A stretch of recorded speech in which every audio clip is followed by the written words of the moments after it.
Let's go straight into transfer news then, or updates. We're going to go to Italy. Obviously, that's where you are. That's probably where you pretty much, well, you're pretty much the best when it comes to transfer news anyway. But hopefully with Italy, you probably know a little bit more than most as well. Thank you. Rasmus Højlund, there's a lot over the last few days in the UK been built up around Rasmus Højlund. Obviously, the Italian league finished last night. He was playing for Atalanta. Agency potentially linking in. You've been saying for months on this show that he needs to sort his agents out first. Do you see Rasmus Højlund as a real target for Manchester United this summer, or is it maybe not going to happen? I think they will have in the list some priority options, as we said many times with Harry Kane, with Victor Osimhen, so big names, top names. And then you always have some backup option. Of course, Rasmus Højlund is a fantastic talent, but he's not Harry Kane. This is very clear. He's very young. It takes time to arrive at that level. But Manchester United are, we can say, informed on the conditions of the deal. What happened recently in the last 2 weeks, 10 days, I would say, they had some conversations with people close to Rasmus Højlund to be informed also on the conditions of the deal, how much it would take to sign the player in the summer. They know that Atalanta hope to keep the player, but from what I understand, the player would be really keen on a move to Manchester United. So Rasmus Højlund, we know he's Manchester United fan. He was Manchester United fan as a kid, so this was public in some interviews. But also today, he has this dream to play in the Premier League, and so I think he would be keen on the move, and Manchester United are well informed on that. Now, it's about Atalanta. It's about Atalanta price tag, because they want around 65 million euros, so not an easy negotiation at all.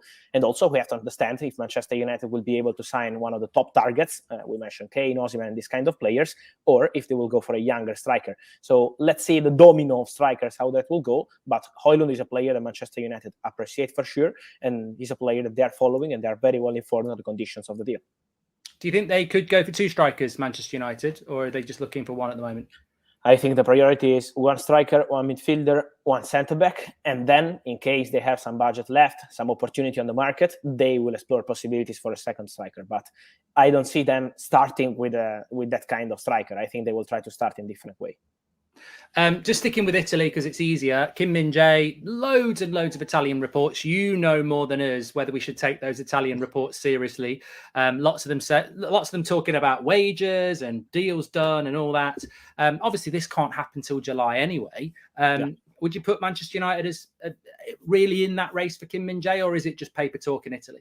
No, Manchester United are in the race for sure, because they sent their scouts in October, in November. Then the player has always been monitored by Manchester United in the second part of the season. So for sure they are in the race. For sure they are in contact with people close to Kim Min-jae. So they are very well informed also in this case on the conditions of the deal. In this case, as we always mentioned, there is a release clause. It's close to 50 million euros. It's for the first few days of July, so it's not going to take long to make a decision on Kim Min-jae. It's also true that Napoli are still trying to extend his contract, but they feel that this is going to be very complicated. So Man United have this possibility to go for Kim. They're speaking to the agents.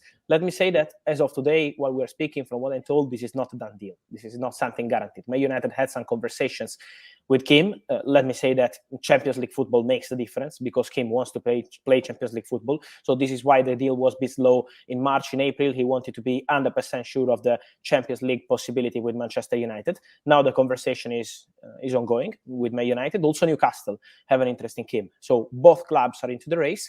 Let's see how that will evolve. You know, when there is a release clause, this could change in 24 hours, but for sure Manchester United are interested, and Kim is one of the names that we have to mention for the defense for Man United. Let me add one thing about centre-backs. I'm told that they are also exploring the French market. They feel that in that market there are many interesting options, so they've sent their scouts multiple times to follow French players, and so if it's not going to be Kim, could be someone from the French league, but Kim is one of the options for sure. Maybe keep an eye on French centre-backs then, everybody. We'll see about that. And then into the midfield. I mean, I suppose, look, I don't think there's any point talking about Rabiot because his contract isn't until the end of the month. But we're hearing a lot about Declan Rice, a lot about Mason Mount. One question I wanted to ask, and I think a lot of people in the chat would say as well, we know that Alexis Mac Allister's gone to Brighton for a very good price.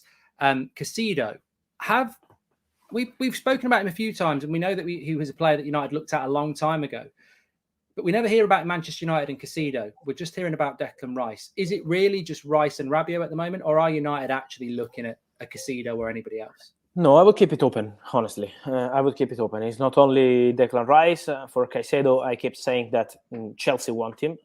especially after what happened with Ugarte in the last 24 hours. But they already wanted him before this Ugarte story with Paris Saint-Germain. So Chelsea are on it for Caicedo. But Man United also appreciate the player and had some contacts. So I will keep the race open for Caicedo. We know Arsenal always had this interest in the player. They had to be rejected in January. So the Caicedo story is open. I think now Brighton will try to fix the situation with McAllister this week. And then starting from next week, they will open conversations to understand the future of Caicedo. From what I know, Roberto De Zerbi told him after extending the contract in February after the January transfer window, okay, extend the contract, so we will be safe, we can improve your salary, but then we will sell you in the summer in case we will receive important proposals.